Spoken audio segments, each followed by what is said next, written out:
Sa ngalan ng Ama at ng Anak at ng Espiritu Santo, Amen.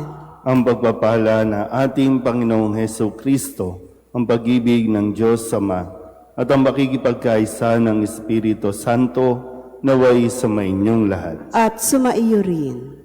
Ngayon po ay pinagdiriwang natin ang kapistahan ni San Marcos, ang manunulat ng mabuting balita. Mga kapatid, aminin natin ang ating mga kasalanan upang tayo'y maging marapat gumanap sa banal na pagdiriwang. Inaamin ko sa makapangyarihang Diyos at sa inyo mga kapatid na lubha akong nagkasala sa isip, sa salita at sa gawa at sa aking pagkukulang. Kaya isinasamo ko sa mahal na Birheng Maria, sa lahat ng mga anghel at mga banal, at sa inyo mga kapatid, na ako'y panalangin sa Panginoong ating Diyos. Kaawaan tayo na makapangyarihang Diyos, patawarin tayo sa ating mga kasalanan, at patnubayan tayo sa buhay na walang hanggan. Amen. Panginoon, kaawaan mo kami. Panginoon, kaawaan mo kami. Kristo, kaawaan mo kami. Kristo, kaawaan mo kami. Panginoon, kaawaan mo kami. Panginoon, kaawaan mo kami.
Manalangin tayo. Ama naming makapangyarihan, iyong idinangal si San Marcos na naging tagapaghatid ng mabuting balita sa iyong kagandahang loob. Inihiling namin kami sana'y umunlad sa pagkakaroon ng kanyang kaalaman upang ang mga yapak ni Kristo ay matapat naming masundan sa pamamagitan din ni Jesucristo asama ng Espiritu Santo magpasawalang hanggan. Amen.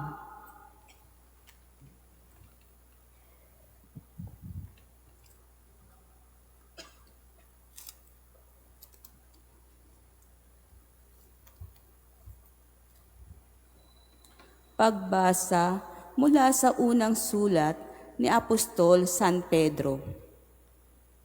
Mga pinakamamahal, magpakababa kayong lahat at maglingkod sa isa't isa ayon sa nasusulat. Kinamumunhian ng Diyos ang palalo at kinalulugdan niya ang mababang loob. Kaya nga, pasakop kayo sa kapangyarihan ng Diyos at dadakilain niya kayo pagdating ng takdang panahon.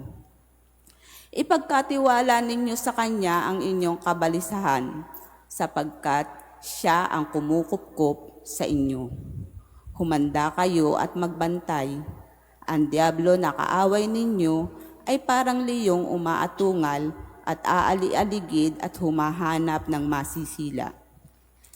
Labanan niyo siya at magpakatatag kayo sa inyong pananalig sa Diyos.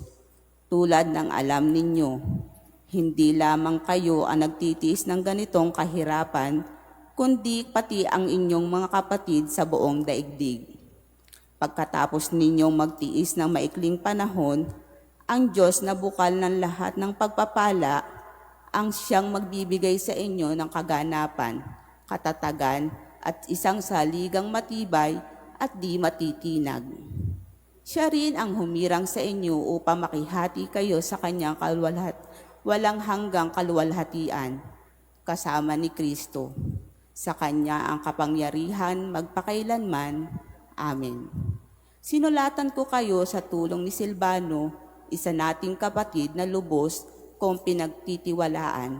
Sa pamamagitan ng maikling sulat na ito, ay nais kong palakasin ang inyong loob, patunay na sa inyo na ito ang tunay na kaloob ng Diyos. Manatili kayo sa biyayang ito. Kinukumusta kayo ng mga kapatid na nasa Babylonia, mga hirang na paris ninyo. Kinakumusta rin kayo ni Marcus, ang mahal kong anak sa pananampalataya. Buong gilo kayong magbatian bilang magkakapatid kay Kristo. Ang kapayapaan ay sumainyong lahat, mga tagasunod ni Kristo. Ang salita ng Diyos. Salamat sa Diyos. Pag-ibig mong walang maliw ay lagi kong sasambitin. Pag-ibig mong walang maliw ay lagi kong sasambitin. Pag-ibig mo poon na di nagmamaliw sa tuwi-tuwinay, aking aawitin. Ang katapatan mo'y laging sasambitin. Yaong pag-ibig mo'y walang katapusan, sintatag ng langit ang iyong katapatan. Pag-ibig mong walang maliw ay lagi kong sasambitin. Umawit silang nilikha sa langit ang iyong ginawa, siyang dinadakila. Ang katapatan mo poon ay inaawit. Sino nakaparis mo doon sa itaas? Walang ibang Diyos na iyong katulad. Pag-ibig mong walang maliw ay lagi kong sasambitin. Mapalad ang taong sa iyo'y sumasamba, sa pagsamba nila'y inaawitan ka, at sa pag-ibig mo'y namumuhay sila. Sa buong maghapon ika'y pinupuri, ang katarungan mo'y siyang sinasabi. Pag-ibig mong walang maliw ay lagi kong sasambitin.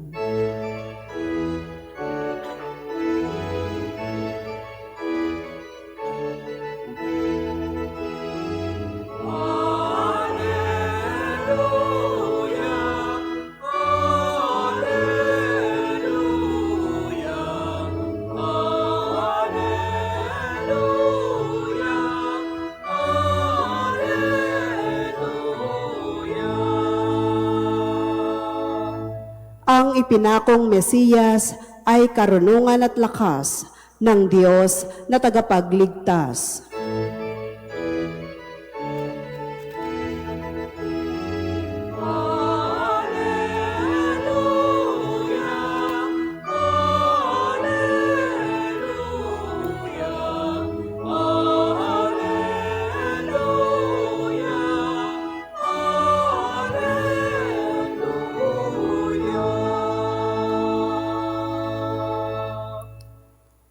Sumainyo ang Panginoon. At sumaiyo rin. Ang mabuting balita ng Panginoon ayon kay San Marcos. Papuri sa iyo, Panginoon.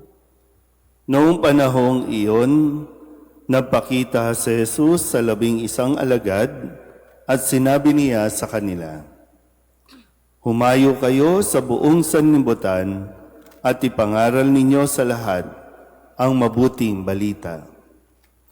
Ang sumampalataya at mabinyagan ay maliligtas, ngunit ang hindi sumampalataya ay parurusahan. Ang mga sumasampalataya ay magtataglay ng ganitong tanda ng kapangyarihan. Sa pangalan ko'y magpapalayas sila ng mga demonyo at magsasalita ng iba't ibang wika. Sila'y hindi maaano, dumampot man ng ahas o uminom ng lason, at gagaling ang mga may sakit na maputungan ng kanilang kamay." Pagkatapos magsalita sa kanila, ang Panginoong Hesus ay iniakyat sa langit at lumuklok sa kanan ng Diyos. Humayo nga ang mga alagad at nangaral sa lahat ng dako. Tinulungan sila ng Panginoon sa gawaing ito. Pinatotohanan niya ang salitang kanilang ipinangangaral sa pamamagitan ng kapangyarihang gumawa ng himala na ipinagkaloob niya sa kanila. Ang mabuting balita ng Panginoon. Pinupuri ka namin, Panginoong Heso Kristo. Isang magandang umaga po sa inyong lahat. Bagamat ngayon ay Sabado sa ikatlong linggo ng Pasko ng Pagkabuhay, ngayon din ay ating ipinagdiriwang ang kapistahan ni San Marcos, ang manunulat ng mabuting balita. Yung naririnig po ninyo dahil meron tayong 4 na ebanghelyo, si Mateo, Lucas, Juan at itong si Marcos na sinasabing ito yung pinakauna o pinakamatandang naisulat bago pa si Mateo, si Lucas at si Juan. Pero bago po ang mensahe para sa pagdiriwang ni San Marcos, atin po munang balikan ang ilan sa mga salita na ating natanggap ngayong linggong ito. Noong Lunes, sinimulan din natin ang pakikinig tungkol sa diskurso o yung tinapay ng buhay, yung tinapay na ipinapakilala sa atin ng ating Panginoong Heso Kristo. Sabi ni Kristo, "Gumawa kayo hindi upang magkaroon ng pagkaing nasisira, kundi upang magkaroon ng pagkaing hindi nasisira at nagbibigay ng buhay na walang hanggan." So magsikap na gumawa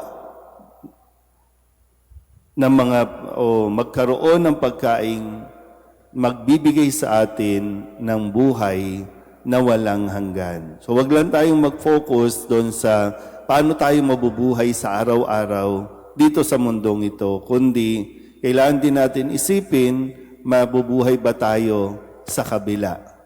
Dahil mayroong buhay pagkatapos ng buhay dito.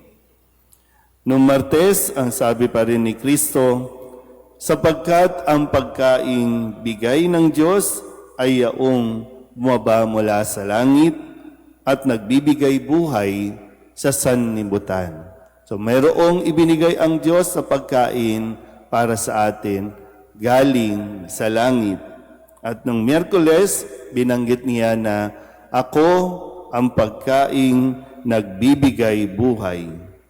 Ang lumalapit sa akin ay hindi na magugutom, at ang nananalig sa akin ay hindi na mauuhaw kailanman. So yung pinapaliwanag niya tungkol sa tinapay ng buhay, tinapay na mababa mula sa langit, walang iba kundi siya rin. Nung Huwebes, ang sabi naman, at ang pagkaing ibibigay ko sa ikabubuhay ng sanlibutan ay ang aking sarili. Kahapon, Biyernes, muli binigyan diin ni Kristo na sapagkat ang aking laman ay tunay na pagkain at ang aking dugo ay tunay na inumin. Kaya hinihiling natin na nawa mabuksan ang ating mga mata, ating isipan na ang tinatanggap natin sa pagdiriwang na ito ng banal na Eukaristiya doon sa kapirasong tinapay ay walang iba kundi si Kristo, ang kanyang katawan. At matapos na tayo po ay paalalahanan na dapat nating busugin ang ating mga sarili sa pagdiriwang natin ngayon ng kapistahan ni San Marcos, isa sa mga paalala niya ay umayo kayo sa sanlibutan at ipangaral ninyo sa lahat ang mabuting balita. Humayo kayo sa sanlibutan at ipangaral ninyo sa lahat ang mabuting balita. Kaya kung babalikan natin ulit, binusog muna ni Jesus ng mga turo at aral ang kanyang mga alagad. Dahil naniniwala naman tayo na we cannot give what we don't have. Hindi mo maibibigay ang mga bagay na wala ka naman. Kaya paano magpapahayag ng salita ng Diyos kung hindi tayo nagbabasa, kung hindi tayo nakikinig ng salita ng Diyos? Ano ang ipapayo mo sa mga tao na may mga pinagdaraanan kung wala kang salita ng Diyos?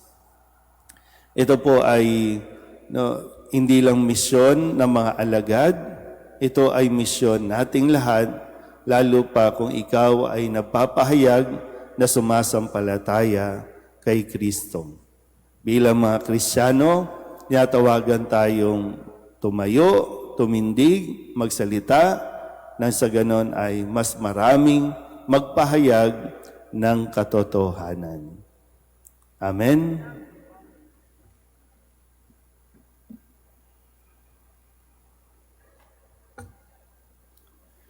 Ipinahayag ni San Marcos ang mabuting balita ng tunay na Mesiyas, si Jesucristo.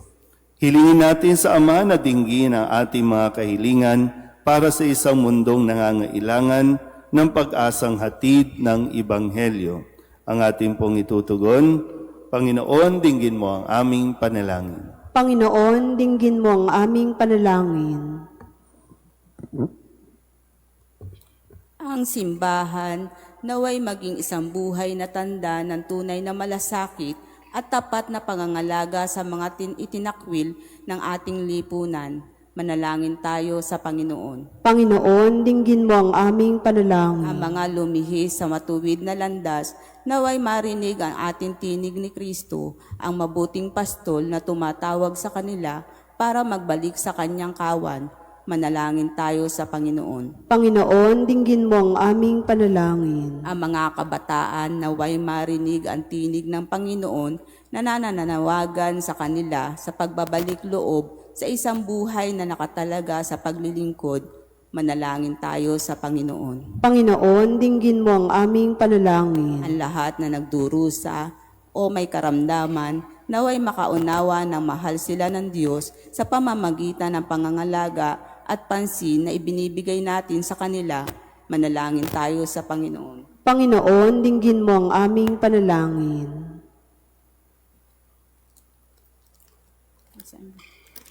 Upang mamayani ang kapayapaan sa gitnang silangan at sa buong mundo, ipag-adya nawa ng sangkatauhan, kararahasan, kasakiman at pag-aabuso ng kapangyarihan na nagdudulot ng paghihirap at kamatayan sa marami. Manalangin tayo sa Panginoon. Panginoon, dinggin mo ang aming panalangin. Upang ang lahat ng mga nagdurusa dahil sa kalupitan ng digmaan ay dalglian na makaranas ng kapayapaan at mabuhay na may kapanatagan at kalayaan.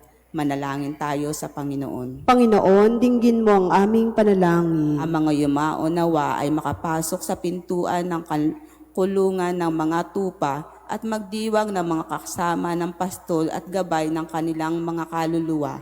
Manalangin tayo sa Panginoon. Panginoon, dinggin mo ang aming panalangin. Dalugin natin sa Panginoon ang ating mga personal na kahilingan at mga panalangin para sa ating mga pamilya, kasama din ang mga kahilingan ng mga nanonood sa online. Lahat ng mga misang pasasalamat, espesyal na intensyon, agarang paggaling ng mga may sakit, at mga kaluluwa na inihiling na ipagdasal sa misang ito. Ang lahat ng ito inihiling namin sa ngalan ni Kristo, ang aming Panginoon. Amen.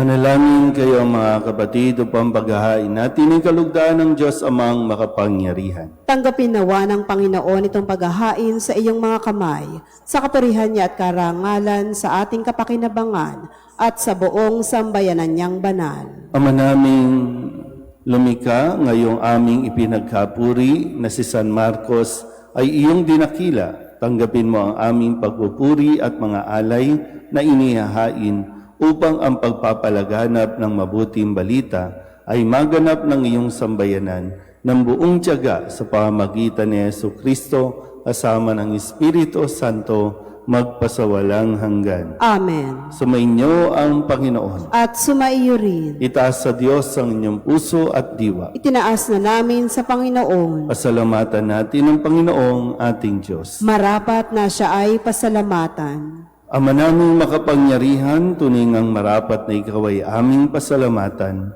Ikaw ang pastol na laging pumapatnubay sa mga kabilang sa nililingap mong kawan. Ito ang ginanap na pananagutan ng giliw mong anak at pastol ng tanan.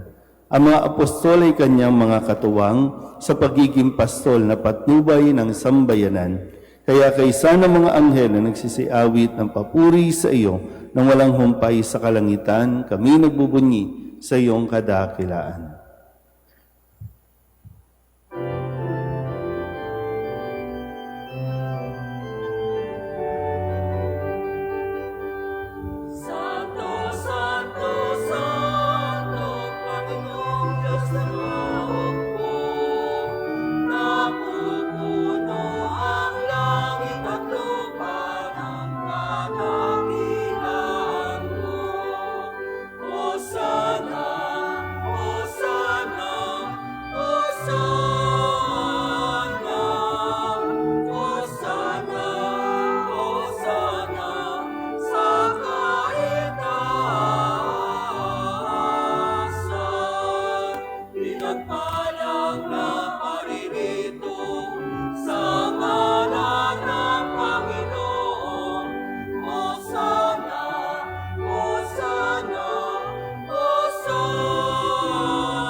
Ama naming banal, ikaw ang bukal ng tanang kabanalan. Kaya't sa pamamagitan ng iyong Espiritu, gawin mong banal ang kaloob na ito upang para sa aming maging katawan at dugo ng aming Panginoong Heso Kristo. Bago niya pinagtiis ang kusang loob na maging handog, hinawakan niya ang tinapay, pinasalamatan kaniya, inaghati-hati niya iyon, iniabot sa kanyang mga alagad at sinabi, "Tanggapin ninyong lahat ito at kanin, ito ang aking katawan na ihahandog para sa inyo."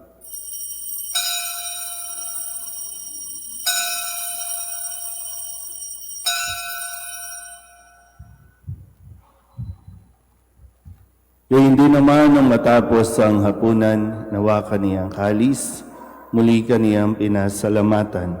Iniabot niya ang kalis sa kanyang mga alagad at sinabi, "Tanggapin ninyong lahat ito at inumin. Ito ang kalis ng aking dugo, ng bago at walang hanggan tipan. Ang aking dugo na ibubuhos para sa inyo at para sa lahat, sa ikapagpapatawad ng mga kasalanan. Gawin ninyo ito sa pag-alaala sa akin."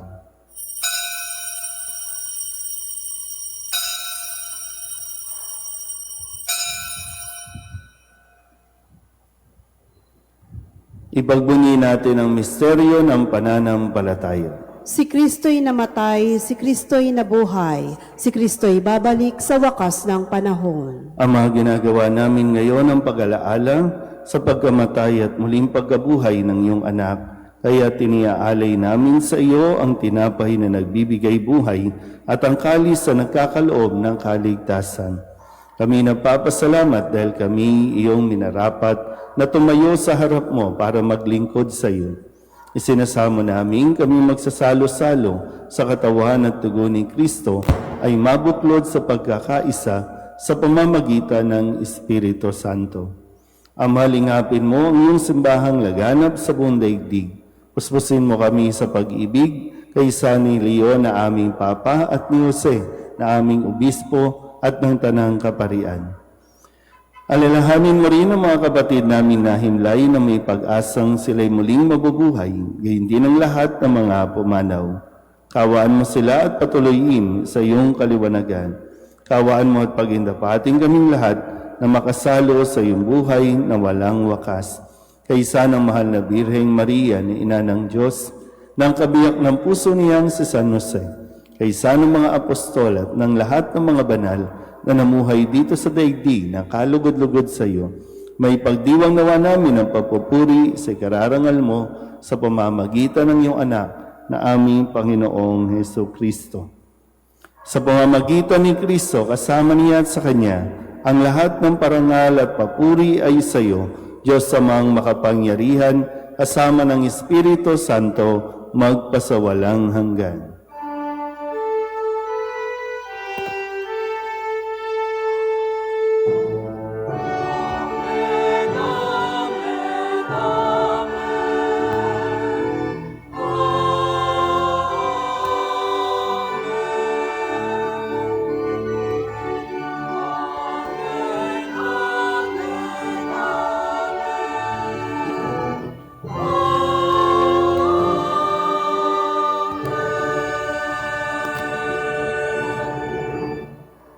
Sa tagubili ng mga nakagagaling na utos at turo ni Jesus sa Panginoon natin at Diyos, ipahayag natin ang lakas loob.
Hinihiling namin kami iadya sa lahat ng masama, pagkalooban ng kapayapaan araw-araw, iligtas sa kasalanan at ilayo sa lahat ng kapahamakan, samantalang aming pinananabikan ang dakilang araw ng pagpapahayag ng tagapagligtas naming sa Jesucristo. Sapagkat iyo ang kaharian at ang kapangyarihan at ang kapurihan magpakailanman. Amen. Panginoong Jesucristo, sinabi mo sa iyong mga apostol, kapayapaan ang iniiwan ko sa inyo, ang aking kapayapaan ang binibigay ko sa inyo. Tunghayan mo ang aming pananampalataya at huwag ang aming mga pagkakasala. Pagkalooban mo kami ng kapayapaan at pagkakaisa ayon sa iyong kalooban, kasama ng Espiritu Santo, magpasawalang hanggan. Amen. Ang kapayapaan ng Panginoon ay laging sumainyo. At sumaiyo rin. Mabigayan tayo ng kapayapaan sa isa't isa. Kordero ng Diyos na nag-aalis ng mga kasalanan ng sanlibutan, maawa ka sa amin. Kordero ng Diyos na nag-aalis ng mga kasalanan ng sanlibutan, maawa ka sa amin. Kordero ng Diyos na nag-aalis ng mga kasalanan ng sanlibutan, ipagkaloob mo sa amin ang kapayapaan.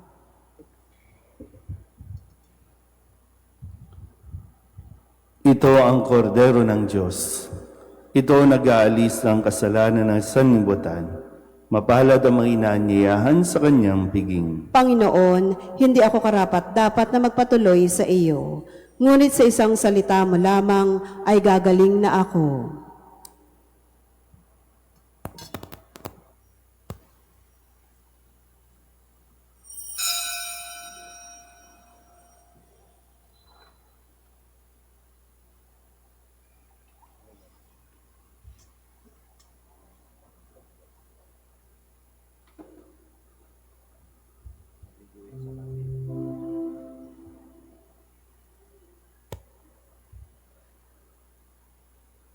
Lumuhod po ang lahat, panalangin kay San Jose, abang tagapangalaga ng tagapagligtas, kabiyak na puso ng mahal na Birheng Maria. Sa iyo ay pinagkatiwala ng Diyos ang kaisa-isa niyang anak. Sa iyo nagtiwala si Maria. Sa piling mo, si Kristo'y naging tao. Maging ama ka rin sa amin, pinagpalang Jose, at gabayan mo kami sa landas ng buhay. Ihingi mo kami ng biyaya, awa at tapang, at ipagtanggol kami sa lahat ng masama. Amen. Tumayo na po ang lahat.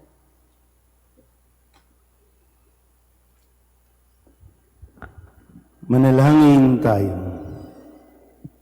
Ama naming mapagmahal, ang pagsasalo-salo namin ngayon sa iyong banal na dambana ay magpabanal nawa sa amin at ang banal na pakikinabang ay magpatatag nawa sa aming pananampalataya sa mabuting balitang ipinangaral ni San Marcos sa pamamagitan ni Jesucristo kasama ng Espiritu Santo magpasawalang hanggan. Amen. Sumainyo ang Panginoon. At sumaiyo rin. At pagpalain kayo ng makapangyarihang Diyos, Ama at Anak, at Espiritu Santo. Amen. Tapos na ang banal na misa, humayo tayo sa kapayapaan ni Kristo. Salamat sa Diyos. Magandang umaga po.